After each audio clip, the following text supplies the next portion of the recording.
Hello everyone. So today we are going to discuss about the triangles of the cavernous sinus. The triangles of the cavernous sinus can be divided into three groups: medial, lateral, and posterior groups. So medial, posterior, and lateral groups. So these are the three groups. There are totally 10 triangles. Medial group has 4 triangles: supraposterior or oculomotor triangle. Then we have the superior triangle or the Dulong's triangle. Then we have the middle triangle or the paramedian, or better called as the supratrochlear triangle. So it is the supratrochlear triangle for the middle triangle. Then we have the inferior triangle or the infratrochlear triangle, or better known as the Parkinson's triangle. So these are the 4 triangles of the medial group. Okay. So now coming to the lateral group. So in the lateral group, we have anteromedial triangle, anterolateral triangle, posteromedial triangle, posterolateral triangle. A few of these have separate names, so we need to know that. Anteromedial is also called as Mullen's triangle. Then posteromedial is called as Kawasi's triangle. It is more of a quadrangular space.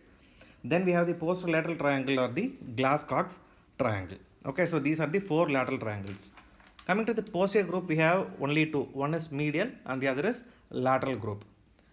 So with this basis, we need to define the boundaries or the structures in relation to the cavernous sinus, because only then we can understand the boundaries of the triangles.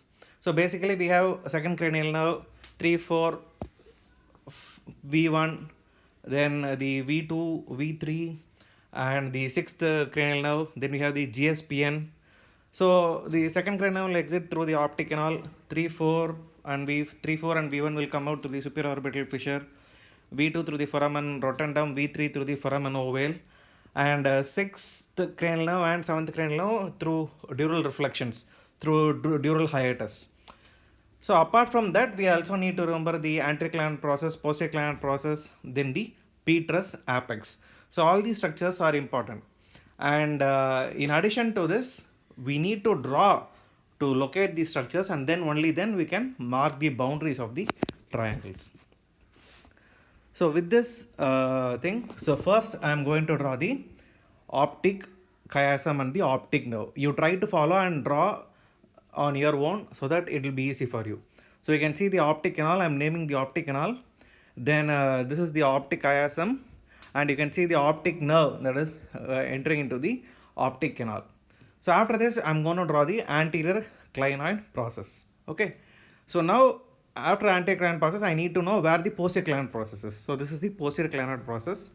And then now I am going to draw the petrous apex. So now I am going to draw the petrous apex. Okay. So the next thing is I need to draw the superior orbital fissure. So this is the superior orbital fissure.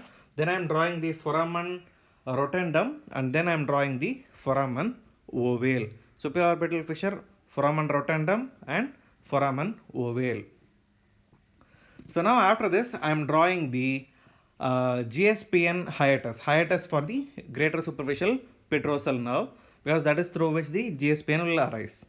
So after this may look a little bit haphazard to you, but try to follow this. Once we are going to connect all this, you will understand the triangles basically. Okay, so that is why this is important. So now I am drawing the brainstem, and from the brainstem I am drawing the third cranial nerve exiting medially. Then a little bit laterally I am drawing another dural hiatus, which is for the sixth cranial nerve. And then now again I am going to draw another hiatus for the fourth cranial nerve, trochlear. You can see that the trochlear is coming from posterior to anterior, right? So it arises dorsally and goes ventrally. So that is why I have drawn the fourth cranial nerve coming from behind in front. Okay. So with this basic concept, now we'll mark the triangles. So the medial group of triangle, first I am drawing, connecting the anticranial process and the posterior process along with the petrous apex.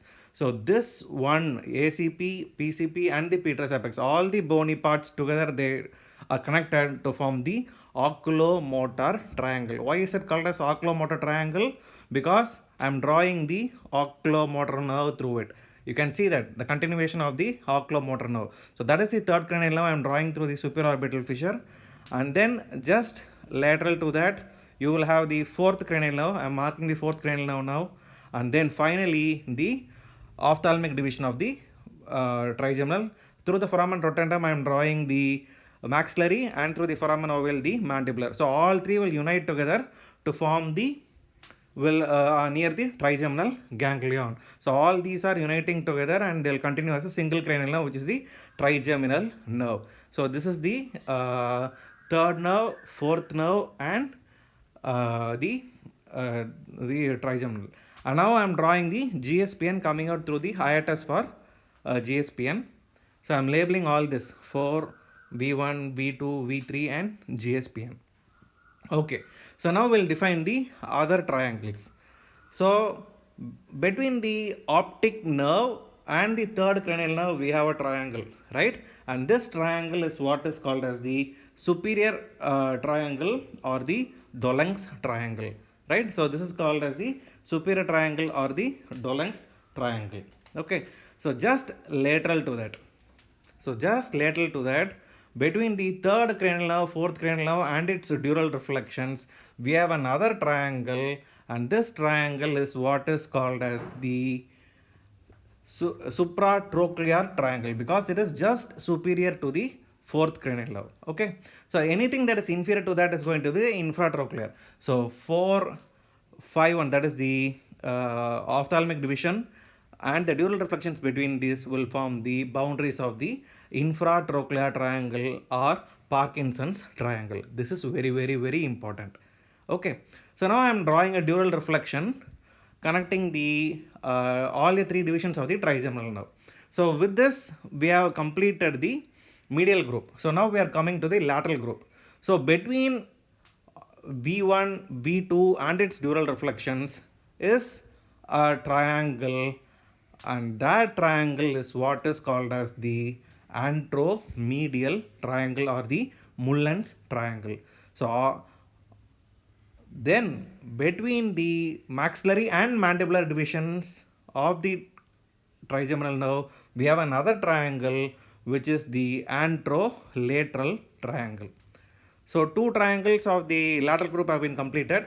Now coming to the remaining two. So anterior are completed. So now we are coming to the posterior group. So just connect the petrous apex and the hiatus along with the foramen ovale, and this entire space is divided by the GSPN and V3 GSPN and the hiatus and its dural reflections. So all this you connected, you will get the posterolateral triangle, okay, or Glasgow's triangle. Okay, this is very important. Then this space between the GSPN and the dural reflection connecting the petrous apex and the trigeminal ganglion. So this is what is the Kawashi's quadrangular space or posteromedial triangle. Okay, so between the GSPN and the trigeminal ganglion and its dural reflections between the petrous apex and this hiatus, this is what is the Kawashi's quadrangular space.